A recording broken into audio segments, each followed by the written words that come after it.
Morning students. तो आज हम करेंगे पार्ट 7 का ही आगे यण संधि। वृद्धि संधि तक बेटा हम कर चुके हैं, अब करते हैं यण संधि। तो यण संधि की 3 स्थितियां हैं। ई या ई का भिन्न स्वर से मेल होने पर यह होता है, ऊ और ऊ का भिन्न स्वर से मेल होने पर वह होता है, री का भिन्न स्वर से मेल होने पर रे हो जाता है। तो इसके 3 ही नियम है कि ई या ई के साथ में भिन्न स्वर यानी ई और ई को छोड़ के बाकी कोई भी स्वर आता है तो उसका यानी ई और ई का यह बन जाएगा। ऊ या ऊ के साथ में कोई भी भिन्न स्वर आता है तो ऊ और ऊ का क्या बन जाएगा, वह बन जाएगा। और री से कोई भिन्न स्वर आता है तो उसका रे बन जाएगा। इस तरह से देखिए ई प्लस में अन्य स्वर यानी यह बन गया। कैसे? अति प्लस अधिक। यहाँ पर ई है लेकिन यहाँ पर क्या है, ए। अब हमें करना सिर्फ इतना है कि जो ई है उसका क्या बन गया, हमारा यह बन गया। तो इसलिए हमारी संधि हुई अत्यधिक। अति प्लस उत्तम, अति का तय आधा रह गया और ई का क्या बन गया, यह। और यह में किसकी मात्रा आ जाएगी, ऊ की मात्रा। अति उत्तम, इसी प्रकार से प्रत्युत्तर, अति प्लस अंत अत्यंत। ऊ के साथ में कुछ अन्य आने पर जिस प्रकार से सु प्लस अच्छ, तो ऊ का क्या बनना है, यहाँ पर वह बनना है। तो स हमारा आधा हो गया, वह इसमें मिल गया और उसके बाद में स्वच्छ। इसी प्रकार से सु प्लस में अल्प, तो ऊ का क्या बन गया, हमारा वह बन गया। स कैसे रह गया, हमारा आधा। और वह में कौन सी मात्रा मिल गई, ए की, तो क्या बन गया, स्वकल्प। अब इसी प्रकार से री के साथ में अन्य स्वर आने पर रे बन जाता है, मात्र प्लस आ गया। तो यहाँ पर री का क्या बन गया, रे। और तय और रे मिलके क्या बन जाते हैं, त्रय। तो यहाँ बन गया मात्रा आ गया। इसी प्रकार से मातृच्छा, तो बस तय का क्या बन, तय और रे मिलकर क्या बन गए, त्रय, मातृच्छा। ठीक है। अब है आपकी अयादि संधि। अयादि संधि में क्या होता है, इसके ये 4-5 नियम हैं कि ए या अय के साथ में कोई भी भिन्न स्वर आने पर ए का बन जाएगा अय का बन जाएगा आय, और ओ और औ के साथ में भिन्न स्वर होने पर एक ए का बन जाता है औ, और ओ का बन जाता है औ और औ का बन जाता है औ। किस प्रकार से देखो, ने प्लस अन क्या बना, नयन। कैसे कि जो हमारा ए की मात्रा थी उसका हमने क्या बना दिया, ए बना दिया। तो न तो वैसा का वैसे रहा, ए की मात्रा का क्या हो गया, हमारा यह, और यह में ए मिलके नयन। ऐसे ने प्लस अक, आय का क्या बनाना हमें, आय। तो न में क्या आ गया, आ, तो बना ना, फिर ये और के, नायक। इसी प्रकार से पो प्लस अन, पो का क्या बनाना है, औ। तो ए, पै तो हमारा वैसे ही रहा, पै में क्या मिला, ए। फिर बचा हमारा वह में ए, पवन। ऐसे ही पौ प्लस में अक, तो पौ औ का क्या बनेगा, आओ। पै प्लस में आ, पा, और वक, पावक। ठीक है बेटा। अब है हमारी व्यंजन संधि। व्यंजन संधि में क्या होता है, जब किसी व्यंजन का मेल किसी स्वर या व्यंजन से होता है तो जो परिवर्तन होता है उसे व्यंजन संधि कहते हैं। तो व्यंजन संधि में क्या होगा, व्यंजन संधि में व्यंजन का मेल या तो स्वर से होगा या फिर व्यंजन से होगा, और उसके कारण जो परिवर्तन होगा वो कहलाती है आपकी व्यंजन संधि। जिस प्रकार से देखिए, दिक प्लस अंबर, दिगंबर, सत प्लस जन, सज्जन। तो यहाँ पर व्यंजन का स्वर से मेल हो रहा है पहले वाले में, और दूसरे में व्यंजन का व्यंजन से मेल हो रहा है। इसके कुछ नियम है कि वर्ग के पहले वर्ण का उसी वर्ग के तीसरे में परिवर्तन हो जाना, कि वर्ग का पहला वर्ण है और वह उसी वर्ग के तीसरे में परिवर्तित हो जाता है। वर्ग के पहला वर्ण है जो वर्ग के 5वें में परिवर्तित हो जाता है। तय के संबंध में कुछ विशेष नियम है आपके। इसी प्रकार से फिर आती है आपके बेटा विसर्ग संधि। विसर्ग संधि में क्या है आपका, विसर्ग के बाद स्वर या व्यंजन आने पर जो परिवर्तन होता है उसे विसर्ग संधि कहते हैं। और विसर्ग संधि में क्या होगा कि व्यंजन संधि में व्यंजन के साथ में स्वर या व्यंजन आने पर जो परिवर्तन होता है वो व्यंजन, और विसर्ग में विसर्ग के बाद में स्वर या व्यंजन आने से जो परिवर्तन होता है वो कहलाती है विसर्ग संधि। जैसे मन प्लस विज्ञान, मनोविज्ञान, विसर्ग का क्या बन गया, ओ बन गया। ठीक है। अब देखते हैं इसकी एक्सरसाइज। एक बार दोहराना देख लेते हैं कि इस चैप्टर में क्या था हमारा, कि दो वर्णों के मेल से जो विकार या परिवर्तन होता है उसे संधि कहते हैं। संधि के प्रमुख 3 भेद हैं, स्वर, व्यंजन और विसर्ग। और स्वर संधि है, इसके 5 भेद होते हैं, दीर्घ संधि, गुण संधि, वृद्धि संधि, यण संधि तथा अयादी संधि। अब आपके प्रश्न उत्तर।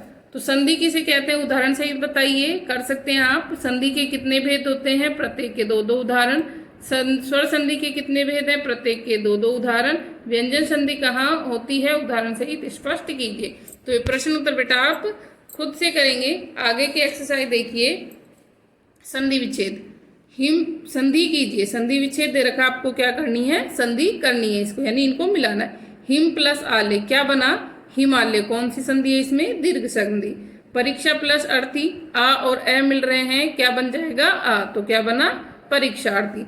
ऐसे कवि प्लस इच्छा, ई और ई मिलके क्या बन गई, बड़ी ई, कविच्छा। गिरी प्लस ईस, ई और ई मिलकर बड़ी ई, गिरीश। लघु प्लस उत्तर, लघु ऊ और ऊ मिलकर क्या बन गए, बड़ा ऊ, क्या बन गया आपका लघुत्तर। रजनी प्लस ईस क्या बना, रजनीश। सूर्य प्लस उदय, तो यहाँ पर ए और ऊ मिलकर को क्या बनते हैं, ओ, तो क्या बन गया आपका सूर्योदय। ने प्लस अन, नयन। नो प्लस इक, नाविक। विद्या प्लस आलय, विद्यालय। अब आपको संधि विच्छेद करना है। धर्मार्थ, धर्मार्थ मतलब धर्म प्लस अर्थ। दयानंद, दया प्लस आनंद, बेटा ये दोनों ही किसके हैं, दीर्घ संधि के। सर्वोदय, सर्व प्लस उदय। गुण संधि, स्वागत, सु प्लस आगत, स्वागत। इसके अंदर यण संधि कि हमने ऊ का क्या बना दिया, वह बना दिया, स्वागत। रत्नाकर, रत्न प्लस आकर। भानुदय, भानु प्लस उदय। मुनीश, मुनि प्लस ईश। गणेश, गण प्लस ईश। संधि विच्छेद का सही विकल्प चुनिए। कि यहाँ पर संधि विच्छेद के कुछ विकल्प दे रखे हैं, आपको सही बताना है। चंद्रोदय का संधि विच्छेद क्या होगा, चंद्रो प्लस दय, चंद्रा प्लस उदय या चंद्र प्लस उदय, तो क्या होगा इसका उत्तर, चंद्र प्लस उदय। निश्चल, निश्चल का होगा बेटा विसर्ग संधि है, नी प्लस चल, निश्चल। न्यायालय, न्याय प्लस आल्य, न्यायालय का क्या होगा, न्याय प्लस आल्य। निष्पाप, निहि प्लस पाप। मनोकामना, मन प्लस कामना। ये दोनों विसर्ग के और ये विसर्ग का है, और ये आपकी दीर्घ संधि का उदाहरण है, और ये आपका गुण संधि का उदाहरण है। आगे है संधि विच्छेद करो और प्रत्येक का नाम भी लिखो। कि संधि विच्छेद कर हमें उसके नाम भी बताने हैं। तो इच्छानुसार, इच्छानुसार का संधि विच्छेद क्या होगा, देखो इच्छा प्लस अनुसार, इच्छा प्लस अनुसार। और कौन सी संधि हो गई यहाँ पर, आ और ए मिल रहे हैं, तो आपकी संधि हो गई दीर्घ। प्रत्येक, प्रति प्लस एक, कौन सी संधि हो गई, यण संधि। यण संधि को समझने का मैंने आपको एक उदाहरण बताया था कि जब यण संधि को मतलब संधि करी हुई है उसको विच्छेद करना है, तो हम कैसे पता करेंगे कि किसी भी यह और वह से पहले, किसी भी यह और वह से पहले कोई आधा व्यंजन आता है तो वहां पर यण संधि होती है। यह और वह से पहले, हमेशा नहीं होता लेकिन अधिकतर ऐसा ही होता है। गुप्तावास, गुप्त प्लस आवास, दीर्घ संधि। नरेश, नर प्लस ईश, गुण संधि। पावन, पौ प्लस अन, अयादि संधि। प्रति प्लस इच्छा, प्रतीक्षा, दीर्घ संधि। संकल्प, सम प्लस में कल्प, व्यंजन संधि। उल्लास, उत प्लस में लास, व्यंजन संधि। निसंतान, निह प्लस संतान, विसर्ग संधि। उज्ज्वल, उत प्लस ज्वल, उज्ज्वल, व्यंजन संधि। तो यहाँ पर ये आपको सभी एक्सरसाइज है वो बुक में फिल करनी है, और प्रश्न उत्तर है वो नोटबुक में नोट करने हैं। और बेटा इसको आपको संधि के चैप्टर को अच्छे से पढ़ना है, तो आपको अच्छे से समझ में आ सके। Thank you. Class, this is Preeti Yadav, your maths teacher. In yesterday class, we have completed the revision of exercise 4.4, and today we will start the revision of exercise 4.5. So without any wasting of time, let's get started. Now, question number 1, without actual calculation, find 55 by 64 is terminating or non-terminating. हमें calculation के बिना ही हमें ये find out करना है कि जो 55 by 64 है ये टर्मिनेटिंग है या नॉन टर्मिनेटिंग, हमें फाइंड करना है। तो हम क्या करेंगे, जो डिनोमिनेटर में हमारे पास नंबर है हम उसका प्राइम फैक्टराइजेशन करके देखते हैं। अगर उसके फैक्टर हमारे पास, अब हम 64 का करेंगे प्राइम फैक्टराइजेशन। इसका प्राइम फैक्टराइजेशन करेंगे तो ये आ जाएगा 32। अगेन हम 2 से करेंगे तो आएगा हमारे पास 16। अगेन 2 से करेंगे 8। अगेन 2 से करेंगे 4, अगेन 2 जा एंड 2 1 जा।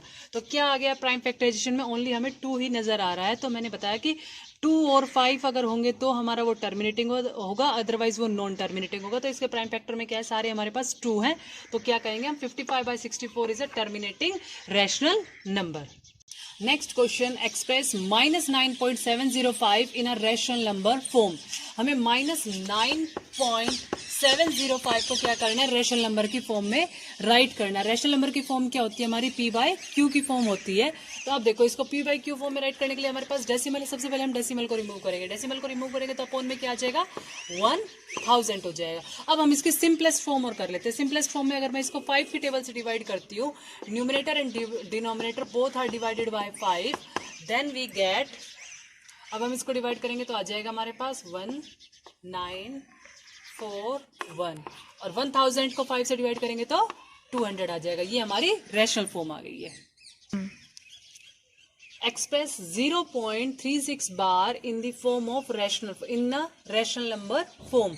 हमें 0.36 बार को रैशनल नंबर की फॉर्म में राइट करना, मींस p/q की फॉर्म में हमें इसको राइट करना है। तो अब इसके लिए हम क्या करेंगे, let x is equal to 0.36 bar ले लिया है। अब हम इसको करने के लिए क्या करेंगे, मल्टीप्लाइंग बोथ साइड बाय 100। तो 100 से मल्टीप्लाई करेंगे तो आ जाएगा 100x is equals to 36.36 bar.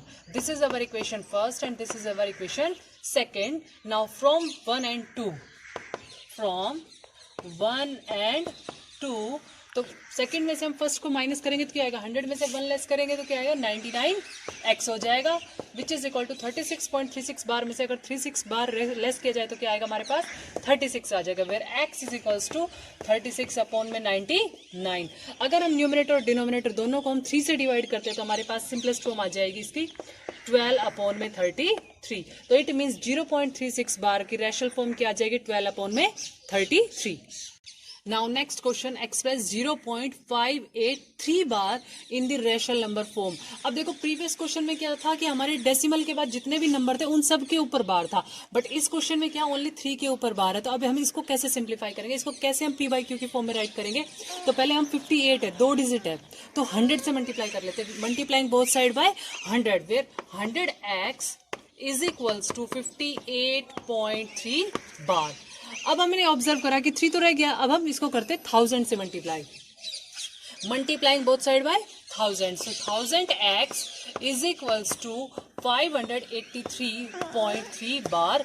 This is first equation, this is second equation and this is third equation. Now from third and second, हम थर्ड में से सेकंड को माइनस करेंगे तो हमें क्या मिलेगा, 1000 में से 100 को लेस करेंगे तो कितना आ जाएगा, 900x, और 583 में से हम 58 को लेस करते हैं तो हमारे पास क्या आ जाएगा, 525, और x की वैल्यू क्या हो जाएगी हमारे पास, 525 अपॉन में 900।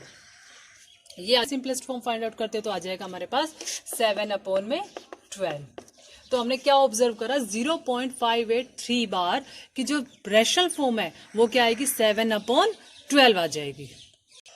Now next question number 4, evaluate 4.23 बार माइनस 5.32 बार। हमें इसको सिंप्लीफाई करना है, इसकी वैल्यू फाइंड आउट करनी है। तो हमारे पास ये क्या है, डेसिमल फॉर्म है। डेसिमल फॉर्म को हमें पहले रैशनल नंबर की फॉर्म में राइट करना है, उसके बाद हम इसको सिंप्लीफाई करेंगे। तो अभी हमें प्रीवियस क्वेश्चन में हमने समझा था यही कि हमारे पास अगर कोई डेसिमल फॉर्म होती है उसको हम रैशनल नंबर की फॉर्म में कैसे राइट करते हैं, वो हमने पिछले क्वेश्चन में भी किया है। तो मैं इनकी डायरेक्ट वैल्यूज पुट करूंगी, रैशनल फॉर्म राइट करूंगी 4.23 बार की। तो 4.23 बार की हमारी रैशनल फॉर्म आ जाएगी 381 अपॉन में 90। 5.32 बार की जो रैशनल फॉर्म होगी वो आ जाएगी हमारे पास 479 अपॉन में 90। अब हम इसको सिंप्लीफाई करते हैं, तो सिंप्लीफाई करते हैं 381 अपॉन में 90 माइनस 479 अपॉन में 90। तो हमारे डिनोमिनेटर में दोनों में 90 है, लाइक है, तो इसका 90 हमारा एलसीएम हो जाएगा। तो 381 माइनस 479, तो इनका डिफरेंस क्या आ जाएगा, 381 और 479 का जो डिफरेंस आ जाएगा वो आ जाएगा हमारा 98 अपॉन में 90, और साइन आ जाएगा माइनस का क्योंकि 479 इज ग्रेटर। अब हम इसकी सिंपलेस्ट फॉर्म करते हैं, हम इसको काट देते हैं तो ये आ जाएगा 49 और ये आ जाएगा हमारे पास 45।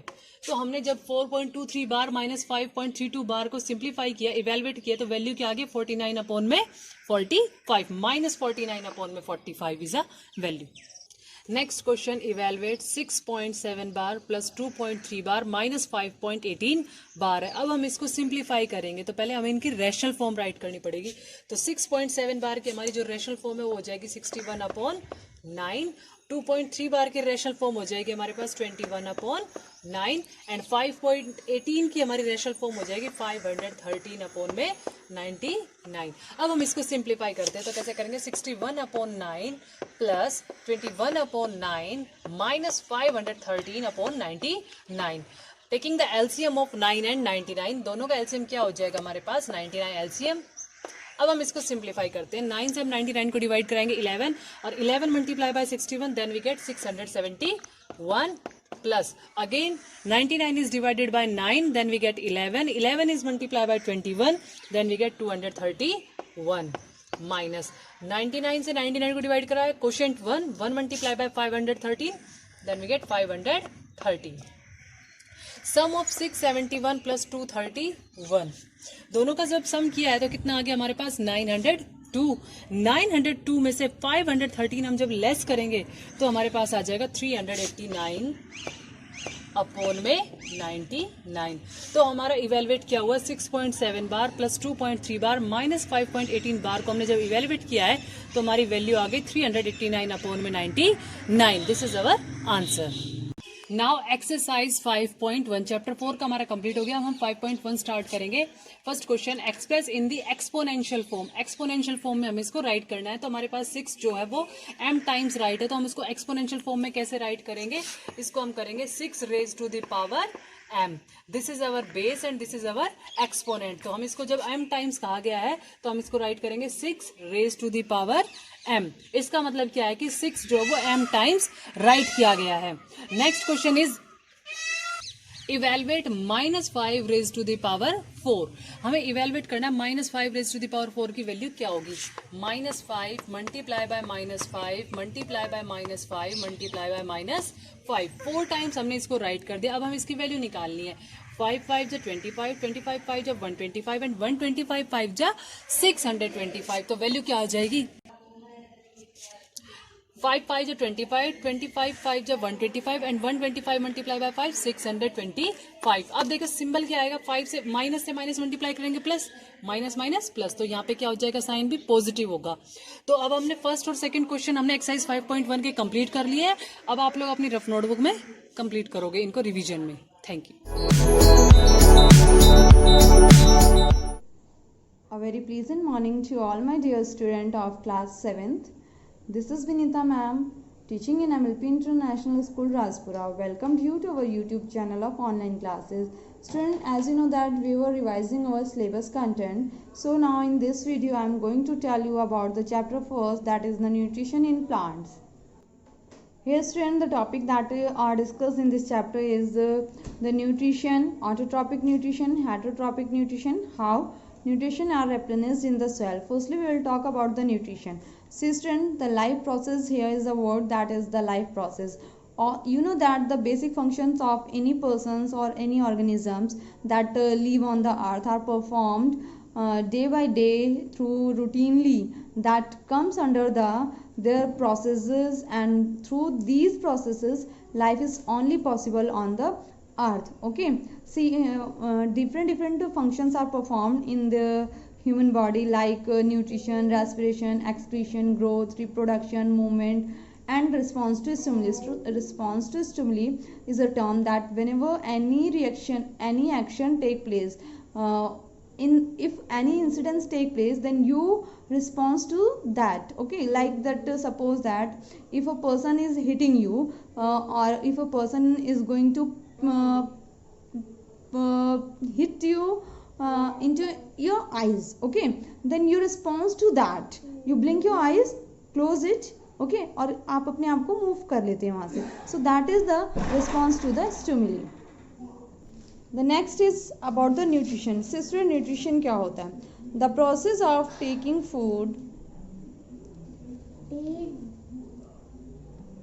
And its utilization by the body is the nutrition. Student nutrition एक टर्म होती है जो जितने भी लिविंग ऑर्गेनिजम्स होते हैं वो रिक्वायर करते हैं, बिकॉज न्यूट्रिशन जो है वो हमें वर्क करने के लिए एनर्जी मतलब चाहिए होती है। सो जितने भी हमारे फंक्शंस है, लाइफ प्रोसेस है, हमारे बॉडी में फंक्शंस परफॉर्म होते हैं, so all these gone through the energy that we gain from the nutrition और बाय टेकिंग फूड। तो जितना भी फूड हम अपने बॉडी में लेते हैं उसका यूटिलाइजेशन होता है, and after that the utilization we get the nutrition, that is the nutrition process. Okay, now the mode of nutrition. Mode of nutrition में देखिए student, there are two type of nutrition mode. The first one is autotrophic and the second one is heterotrophic. See student, autotrophic nutrition क्या होता है? जितने भी हमारे green plants होते हैं they use the directly sunlight and prepare their food. Okay, that मतलब different चीज़ों को लेते हैं, कार्बन डाइऑक्साइड एयर से, वाटर, मिनरल्स, सॉइल से, and after that they prepare their food. That type of nutrition is known as autotrophic. उस mode of nutrition को student हम क्या बोलते हैं? Autotrophic nutrition. ऑटो मीन्स होता है self and tropic means food. Okay, so the word combine and form self prepared food. Okay, the organisms जो इस टाइप के, इस काइंड के न्यूट्रिशन को लेते हैं they are known as the autotrophs. जितने भी हमारे ग्रीन प्लांट्स होते हैं that comes under the category of autotrophs.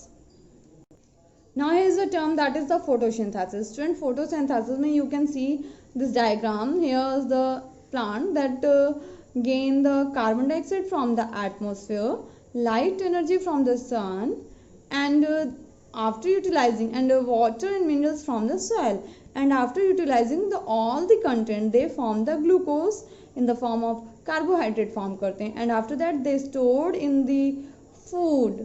उसको ग्लूकोज को एज अ फूड वो स्टोर कर लेते हैं लीव्स में, and preparation of food is also occur in the green part of the leaves that we call the chlorophyll वगैरह की presence से। बिकॉज क्या होता है स्टूडेंट, देखिए वो उसमें फूड प्रिपेयर करते हैं बिकॉज वहाँ पे ग्रीन क्लोरोफिल प्रेजेंट होता है। से ओनली ग्रीन प्लांट में जो लीव्स होते हैं ये ओनली हेल्पफुल होते हैं फूड प्रिपेयर करने के लिए। That is why they are also called the kitchen of the plant. The next is green leaves. See student, green leaves को हम फूड फैक्ट्री बोलते हैं बिकॉज फूड मेकिंग प्रोसेस इसमें होता है। The next is chlorophyll. Chlorophyll में क्या होता है? क्लोरोप्लास्ट जो है वो ग्रीन मतलब लीव्स में प्रेजेंट होता है, मतलब ग्रीन लीव्स में प्रेजेंट होता है क्लोरोप्लास्ट, एंड क्लोरोप्लास्ट के अंदर क्लोरोफिल होता है। क्लोरोफिल क्या करते हैं? The function of chlorophyll is to trap the sun's energy, sunlight को ट्रैप करना, एंड जितने भी हमारे पिगमेंट होते हैं उसकी वजह से हमारा जो लीव्स होता है red, brown and other colours का दिखाई देता है। लेकिन स्टूडेंट क्या होता है, जो लीव्स होती हैं वो अगर डिफरेंट कलर की दिखाई दे रही हैं, इट मीन्स ऐसा नहीं है कि उसके अंदर क्लोरोफिल नहीं प्रेजेंट होता। क्लोरोफिल देखिए हर लीव्स के अंदर प्रेजेंट होता है, बट क्या होता है, एक वो मास्क कह सकते हो आप, आउटर कवरिंग बन जाती है। सो दैट इज वाई हमें वो डिफरेंट कलर्स में दिखाई देने लगते हैं। Next is student water and minerals. देखिए water and minerals they plant get from through their roots from the under side और अंडरग्राउंड से वो ये चीज़ गेन करते हैं, एंड वो उसकी लीव्स रूट से होते हैं, स्टेम से होते हैं, different parts of the plant through vessels पहुंचते हैं। The next is carbon dioxide. Carbon dioxide student देखिए क्या होता है, कार्बन डाइऑक्साइड भी जा करके वो उनके लीव्स में स्टोर हो जाती है, जो कि लीव्स में ग्रीन स्टोमेटा होता है वहाँ पर जाके, और वो स्टोमेटा कहाँ पर पाया जाता है? लीव्स के अंडर साइड में। ओके, एंड जितने भी हमारे स्टोमेटा होते हैं these all are guarded by the cells that we call the guard cell. वो ही उसकी ओपनिंग और क्लोजिंग का जो मतलब कब वो ओपन होगा, कब वो क्लोज होगा, इन सब चीज़ों की जो देख रेख है वो गार्ड सेल की हेल्प से ही होती है। Okay, now the next is process of photosynthesis. The process of photosynthesis you all are similar with that word because आपने class 6 में you have read about that. Here is the okay, so photosynthesis is nothing, just एक process होता है जिसमें कि green plants अपना food prepare करते हैं. So all these were the content that I have told you in this chapter. Now you have I will tell you the short question answer that you have to do it in your fair notebook. Okay students, so now move to the short question answer. Now see students, these all are the topic that you have to write in your fair notebook, and now these are the short question. The first one is, what is the nutrition? Nutrition क्या होता है? It is the process of taking food and its utilization by the body. एक process जिसमें food को लिया जा रहा है and after that it is going to be utilized by the body, और उसको बॉडी के थ्रू यूटिलाइज करना. बिकॉज यूटिलाइजेशन कब होगा? When all the function will perform like the digestion, ingestion, assimilation, ये सारे फंक्शन परफॉर्म हो जाएंगे. एसिमिलेशन के टाइम पे ही उस फूड का यूटिलाइजेशन होता है through the body. So that is called the nutrition. The next question is, what are the stomata? Stomata, where they are normally found? Stomata are the tiny pores present on the underside of the leaves. Each stoma is surrounded by the guard cell. Stomata जो होते हैं student tiny pores होते हैं जो कि under side of the leaves, जो leaves होती हैं उसके बैक साइड का जो पोर्शन होता है लोअर उस पे वहाँ पर प्रेजेंट होते हैं. एंड स्टूडेंट क्या होता है, जितने भी हमारे स्टोमेटा होते हैं is all are surrounded by the guard cell. Now move to the question number third is, now question number third is about you have to write the equation for the photosynthesis process. See student, this is the equation 6CO2 plus 6H2O in the presence of sunlight and chlorophyll gives C6H12O6 and plus में 6O2. Okay. See student, this is the byproduct of the photosynthesis process. When carbon dioxide get combined with hydrogen oxide, that is the water, it forms carbohydrate. Okay, and the byproduct is oxygen. Oxygen is utilized by the human beings and animals for the breathing, because आपको पता है कि photosynthesis process से ही हमें oxygen मिलती है. जब वो because oxygen become the byproduct for that plants. Okay, वो उसके लिए बाई प्रोडक्ट बन जाता है. जब वो बाई प्रोडक्ट बन जाता है तो वो उसको रिलीज कर देता है एटमॉस्फेयर में. एटमॉस्फेयर में रिलीज करता है, then we breathe it. Okay, तो हम उसको ले लेते हैं. फिर after that we release the CO2. हम रिलीज करते हैं CO2 and CO2 is utilize by the plants for their preparation of food. So इस तरीके से कॉन्टिन्यूसली साइकिल चलता रहता है. Okay, they get the carbon dioxide from the atmosphere, water from the soil and आपका combine कर देते हैं and form the carbohydrate form करते हैं, that is stored in the form of ATP, मतलब adenosine triphosphate. Okay, so इस तरीके से वो फोटोसिंथेसिस प्रोसेस को कंप्लीट करते हैं. Now next question is fourth, what are the heterotrophs? Heterotrophs क्या होते हैं? The organisms which can not make their food. वो ऑर्गेनिजम्स जो अपना फूड नहीं बना सकते हैं and depend on the others, दूसरे के ऊपर डिपेंड करते हैं, सो उन्हें हम हेटरोट्रॉप्स बोलते हैं. Now a question arises, why are the green plants called heterotroph? Green plants को हेटरोट्रॉप क्यों जाता है? बिकॉज इसलिए कहा जाता है because they prepare there on food by the photosynthesis process, क्योंकि फोटोसिंथेसिस मेन प्रोसेस जो होता है उसके थ्रू अपना फूड प्रिपेयर करते हैं. So they are known as autotrophs. Okay, the next question is, what is the role of chlorophyll in photosynthesis? Chlorophyll helps in trapping light energy from the sun used in the photosynthesis. तो वो क्या करता है? Sunlight को trap करता है for the that is required for the photosynthesis. So this is all the content that I want to tell you in this video. Now you have to learn, write and revise this content for your coming exams. Okay, have a good day. Good morning student, welcome to online classes. This is Saroj from MLP International School Rajpura. So student, nowadays we are doing our revision part. So in this regard, let's start and continue. So student, हमने previous video में आपकी जो है exercise और chapter 5 का 7th class का मैंने आपका करवाया है. तो आज हम जो है इसका ये question answers देखते हैं. तो question first देखिए इसका, why did Jack's mother want to sell the cow? Jack की मदर जो है वो अपनी जो है गाय को क्यों बेचना चाहती थी? So answer of this question is, Jack's mother wanted to sell the cow because it had become very old and stopped giving milk. उसने जो जैक की मदर अपनी काऊ को इसलिए बेचना चाहती थी क्योंकि वह बहुत बूढ़ी हो गई थी और उसने दूध देना बंद कर दिया था. So students, see the question number 2. What did the old man do when he came to know of Jack's desire of selling the cow? Old man ने क्या किया जब उसको पता चला कि जैक्स जो है वो काऊ बेचना चाहता है? Answer of this question is on the way to sell the market on the way to the market, Jack met an old man who was also going there. When he came to know of Jack's desire of selling the cow, he became interested to buy it. यानी कि जब रास्ते में market से Jack जो है काऊ को बेचने जा रहा था, उसे एक ओल्ड मैन मिला, और जब ओल्ड मैन को पता चला जैक के डिजायर का, इच्छा का, कि वो जो है काऊ को बेचने जा रहा है, तो उसने उसमें इंटरेस्ट दिखाया उस काऊ को खरीदने का।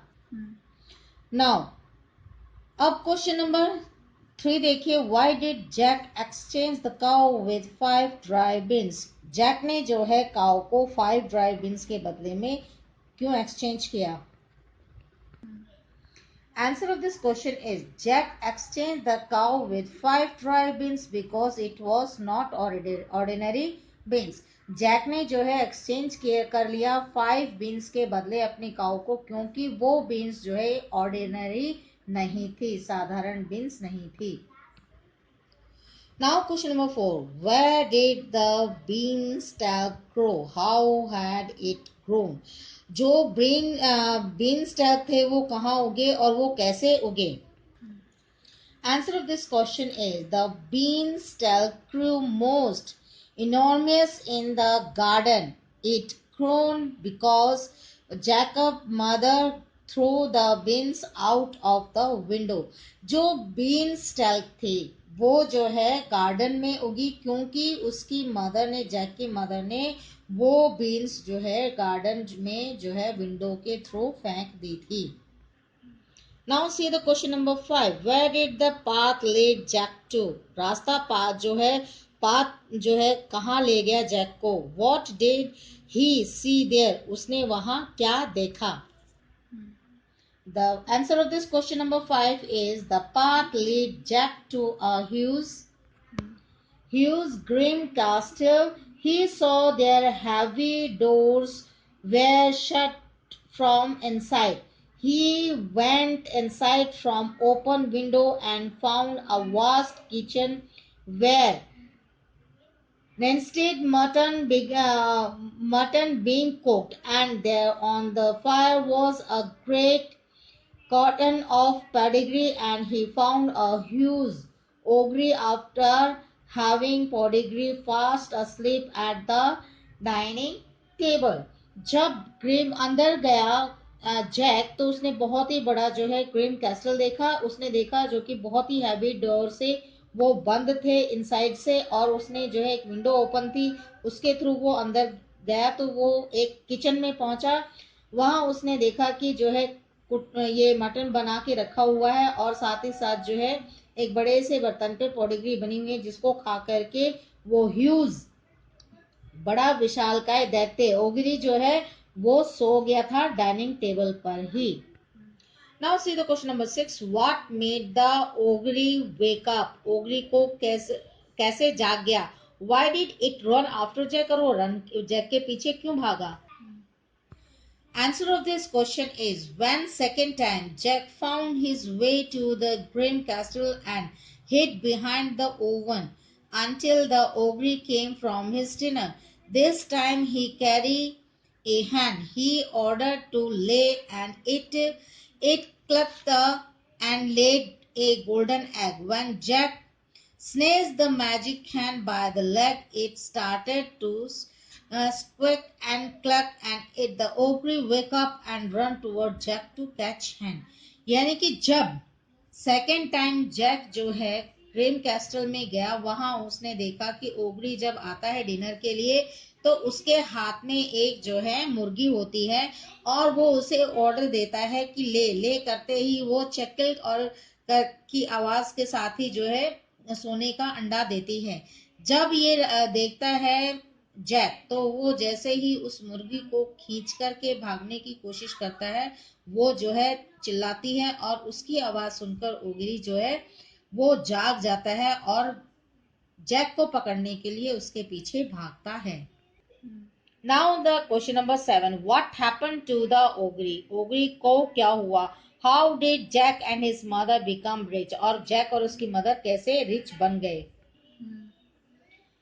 The ogre hit the ground with a loud hood, and it made a hole so deep so that he never got out again. Jack and his mother gradually become rich by selling the golden eggs laid by magic hand. यानी कि ओगरी जो है जैसे ही ऊपर से नीचे वो आए तो वो ग्राउंड में इतनी बुरी तरह से उसने स्टक किया कि एक होल हो गया और वो बहुत ही गहराई तक जो है उस होल में गिर गया और फिर कभी वापस नहीं आ पाया। और जैक और उसकी मदर जो है इसलिए अमीर बन गए क्योंकि वो जो है रोज एक गोल्डन एग जो हैन उसको देती थी उसे सेल करके वो अपना जो है रिच पर्सन बन गए। So this is the question answer of this chapter number 5। So student आपने जो है इसका ये आपका 5th चैप्टर कंप्लीट हो जाता है। आपके क्वेश्चन आंसर इस वीडियो में मैंने आपको बताए हैं। आप एक बार इसे रिवाइज कर लीजिएगा and try to understand it and just एक बार नहीं 2 बार नहीं कम से कम 3-4 बार आप ये वीडियो देखें ताकि आपको एक एक चीज आपको सही तरीके से समझ में आए। So student what you have to do as usual आपको सबसे पहले ये वीडियो आपको लाइक करनी है, शेयर करनी है और बेल आइकन पे क्लिक करना ना भूलें। Thank you, take care. Hello student, welcome you to online classes of MLP School Rajpura. Student, I Priyanka. I am today's session teach you subject GK. Class is 7th and chapter is 18 and 19. So let's start. Here our chapter 18 is world famed travelers. Means name the travelers indicating each clue. Pick the answer from the box. Means आपको यहाँ पे उस traveller के name given है जिन्होंने India में visit किया था और ये किस लिए फेमस है वो बता रखा है। First one is he was Greek historian who visited the court of Mauryan emperor Chandragupta.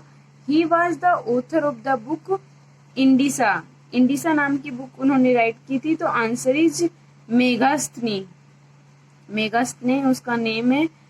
Next one is he was a French physician and traveler who lived in the 17th century. For 12 years he was the personal physician of the Mughal Emperor Aurangzeb. He was the author of the book Travels in the Mughal Empire, which is mainly the region of Dara, Sikho and Aurangzeb. तो ये उसके बारे में बताया गया और इनकी ये बुक है। तो answer is Francois Bernier. Next one is he was a famous Australian traveler and explorer. He was traveled through many countries and published the record of his journey to China. इसमें इन्होंने अपने जो record है वो सबको journey किया गया है, मीन्स डिस्कस किया गया है। मैक्रोपोलो इसका नाम है। Next one is Chinese Buddhist pilgrim who visited India during the time of Chandragupta II to the collect Buddhist relics and sacred literature. He stayed in India 9 years from 401 AD to 410 AD. Answer is Fayan. और ये India में first जो foreigner था वो था, सबसे पहले यही आया था इंडिया में विजिट करने के लिए। He is considered to be the most famous Arab travellers and the author of the traveller book Rihla. The book describe his travel covering more than 1,20,000 kilometre in the trips to the almost all Muslim countries. इन्होंने जितनी भी visit की थी वो कौन से देशों में की थी? मुसलमान, जहाँ पे मुस्लिम लोग ज्यादा रहते हैं वहां पे। Answer is Ibn Buddha. Next one is he was the Chinese Buddhist monk who became the famous his 17th year trip to India, where he studies with many Buddhist masters at the Nalanda University. When he returned to China, he took back many Sanskrit texts and translated them. और उन्होंने कौन सी भाषा सीखी थी फिर जब वो वापस जा रहे थे? संस्कृत भाषा। Answer is Hiuen Tsang. So student, these are some famous traveller who coming from various country to India. और chapter number 19 is world renowned personalities. इसमें कुछ वर्ल्ड की जो रिनोड मीन्स क्या होता है, जो बहुत ही जानी पहचानी पर्सनैलिटीज होती हैं, उनके बारे में बताया गया है। First one is he was the 16th president of USA who led the country to victory during American Civil War। ये जो अमेरिका के कौन से प्रेसिडेंट थे?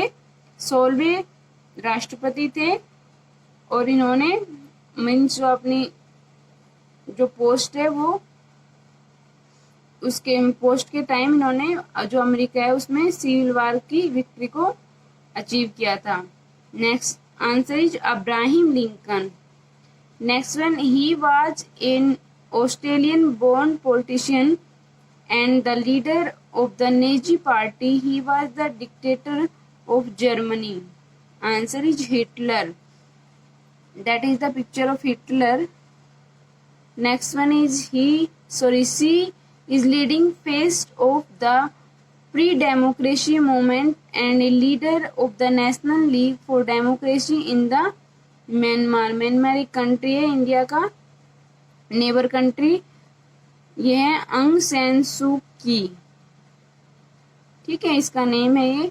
ही is the famous prime minister of Israel and A military leader.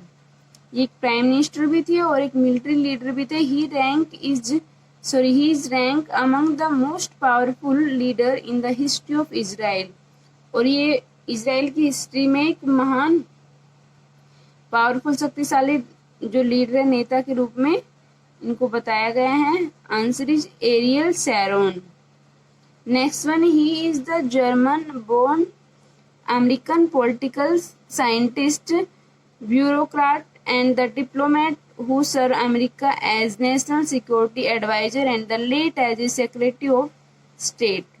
Answer is Henry Kissinger. Next one is he was a communist revolutionist of Vietnam. Vietnam भी एक country है। who play a symbolic role as a head of state Vietnam and a mediator of party disputes. Answer is Ho Chi Minh. Next one, he was the most significant black leader who stood against the racism and apartheid in the South Africa while making many in the world silent. Answer is Nelson Mandela, और इन्होंने India की भी visit की थी। Next is she is the first women Prime Minister of United Kingdom and was the first woman to lead a major political party in the country. Answer is Margaret Thatcher, और ये एक social सर्विसर भी थी। Okay, so students, that are some world renowned personalities. You have to learn both of the chapter for your S7 exam. Good morning students, welcome to our YouTube channel. This is for 7th class. In previous video we completed with the past tense chapter. Now we are going to start with the future tense. So students, let's start. Now topic is future tense. Now I will tell you the first is simple future tense, affirmative sentences. Now the rule is of affirmative sentences is subject plus will or shall you are going to use with the subject plus first form of the verb plus object. And the example is, this is the rule, subject plus will or shall we are going to use according to the subject, because shall is used with the first person of the sentence, plus first form of the verb plus object. Example is Rita will write stories in her notebook or diary. Next is negative. then in negative sentences we put same rule, but we are going to use not, subject plus will or shall plus not plus first form of the verb plus object. According to the rule, we are having an example here. Example is Rita will not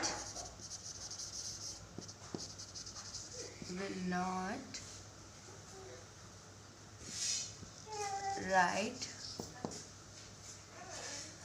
stories in her diary. In interrogative sentences,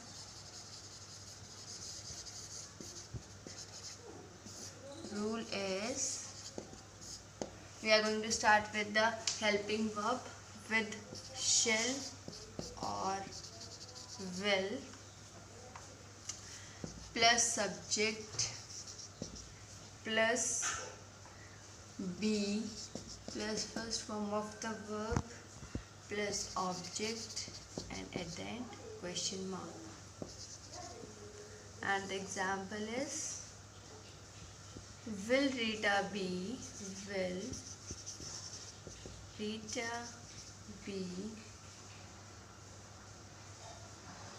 write stories,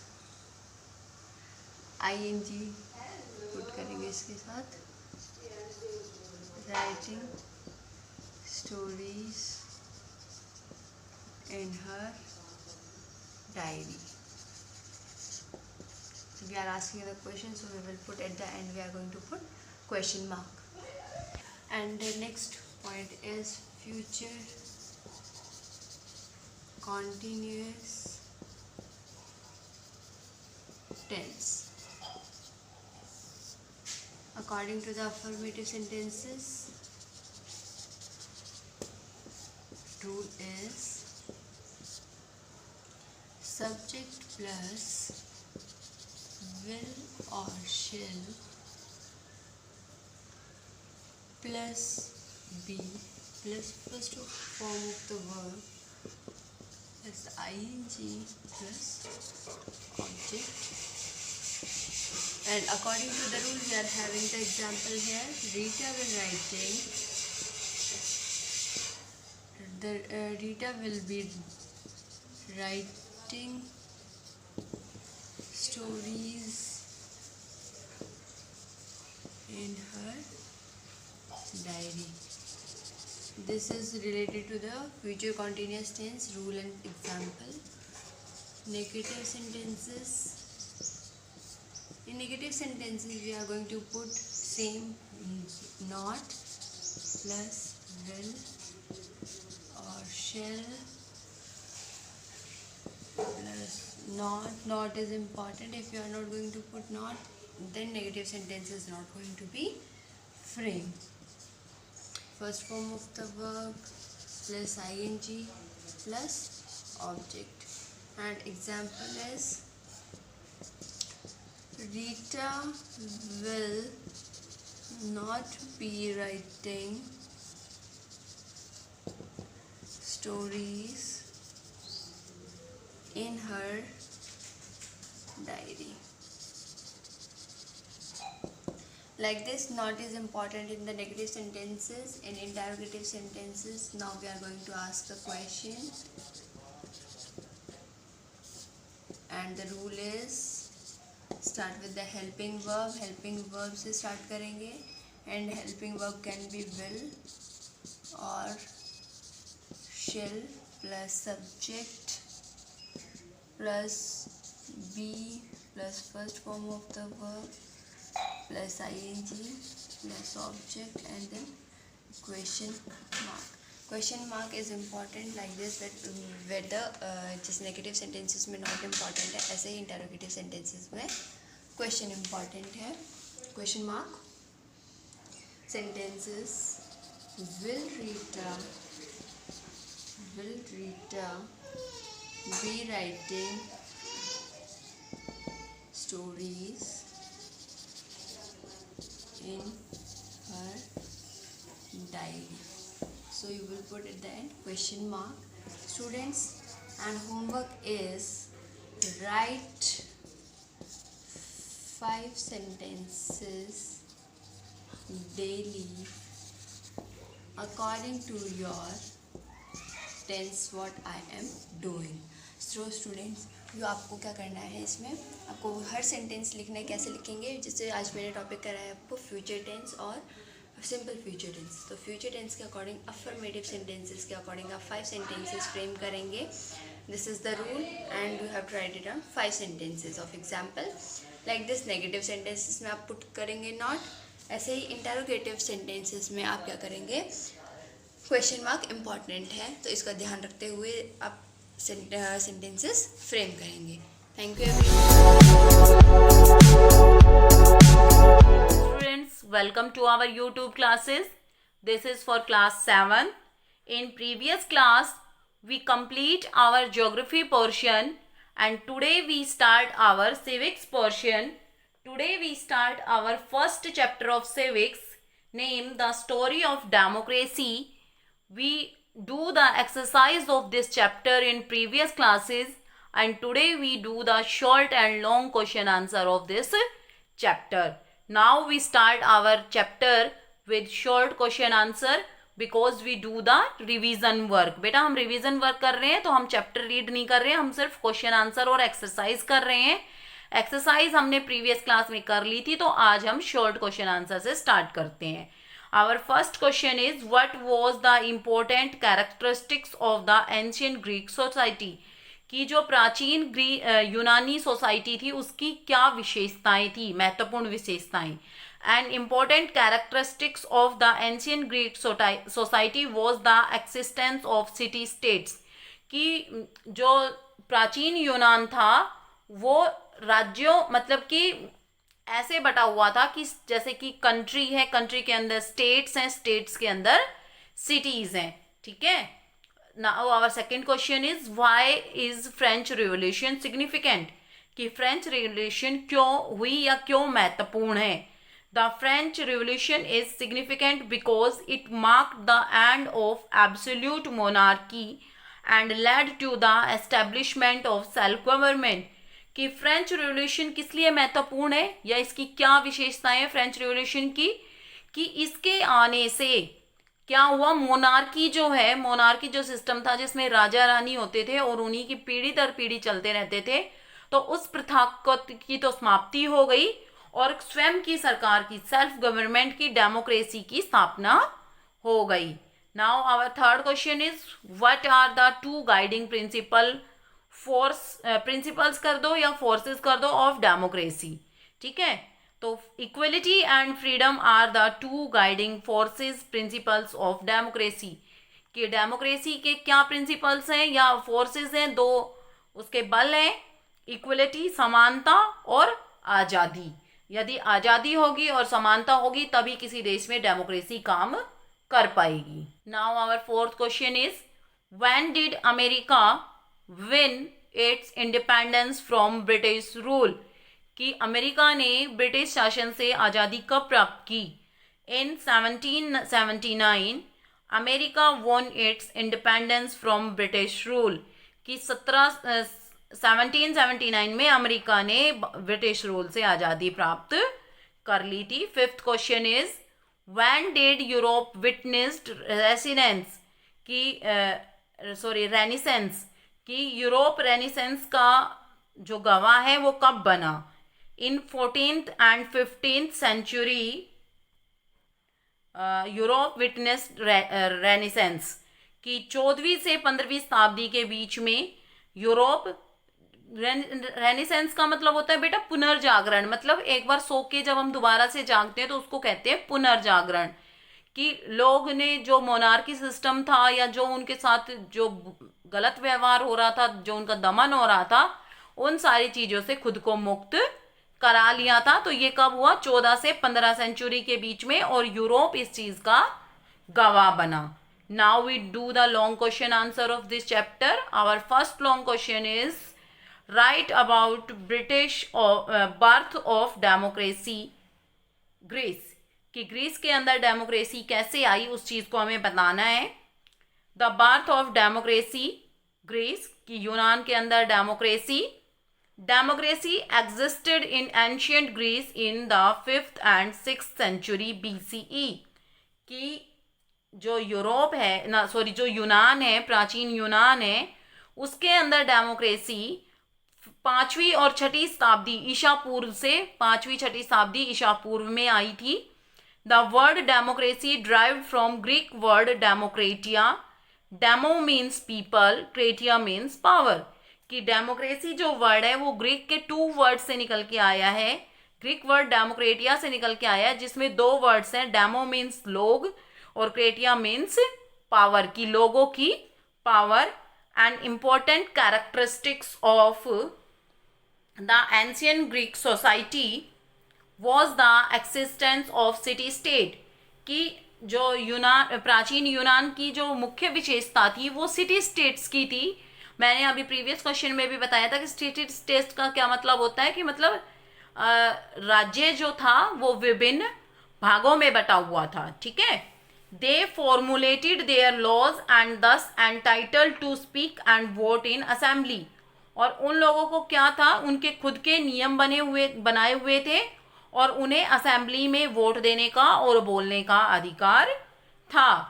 this form of democracy hence lack of intermediaries और representatives. और this form of democracy, इस form में क्या था कि lack of इंटरमीडिएटर्स, कि इसके अंदर जो इंटरमीडिएट्स मतलब जो मध्यस्थता स्थापित करने वाले या प्रतिनिधित्व करने वाले लोगों की कमी थी। Now we do the second long question. Write about democracy in Europe. कि यूरोप के अंदर डेमोक्रेसी कब आई, हमें write about democracy in Europe in middle age, की मध्य एज में यूरोप के अंदर जो डेमोक्रेसी आई उसके बारे में हमें बताना है। The federal system prevailed in Europe during 5th to 14th century। कि जो फेडरल सिस्टम था, द्वैत शासन था, वो यूरोप के अंदर 5वीं से 14वीं शताब्दी तक था।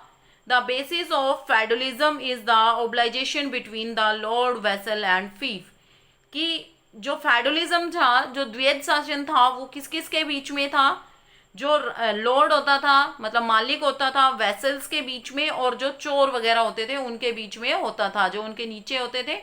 मतलब एक राजा और उनके जो दरबारियों के बीच में या उससे नीचे काम करने वाले लोगों के बीच में जो भी कोई रिलेशन होता है वो होता था। The federalism come to end in Europe in 14th century। और फेडरलिज्म का अंत यूरोप के अंदर 14वीं शताब्दी में हुआ। The idea of nationalism and representative democracy emerged as an outcome of the decline of federalism। और राष्ट्रीयता और प्रतिनिधित्व की भावना से क्या हुआ, डेमोक्रेसी का तो जन्म हुआ और फेडरलिज्म का अंत हुआ। Now our third question is right about the French revolution. The French society was divided into 3 states. कि जो फ्रांस की जो सोसाइटी थी वो 3 भागों में बटी हुई थी, 3 स्टेट्स में बटी हुई थी। The first 2 states enjoyed all the privileges and were exempted from paying any tax।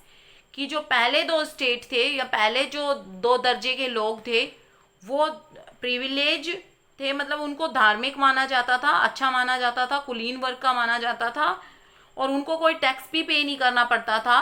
But the third state were not entitle any privileges. की थर्ड जो स्टेट था उनको कोई सुख सुविधाएं नहीं दी गई हुई थी, बट हैड टू पे हैवी टैक्सेस, और इनको हैवी टैक्सेस पे करने पड़ते थे। दस the revolution broke out in 1789 against the clergy and nobility. और इसी कारण एक रिवोल्यूशन हुई 1789 में क्लर्गी लोगों के बीच में और नोबिलिटी मतलब ये उच्च कुलीन वर्ग के जो लोग थे उनके विरुद्ध एक क्रांति भड़क उठी 1789 में। Finally in 1791 the French constitution was framed. और फाइनली 1791 में फ्रांस का संविधान बन गया। Now our fourth question is right about the American revolution. America की जो क्रांति थी उसके बारे में बताना है अब हमें।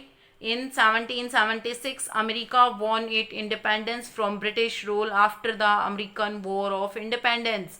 कि 1776 में अमेरिका ने ब्रिटिश रूल से आज़ादी प्राप्त कर ली थी, स्वतंत्रता प्राप्त कर ली थी अपनी आज़ादी की लड़ाई लड़के.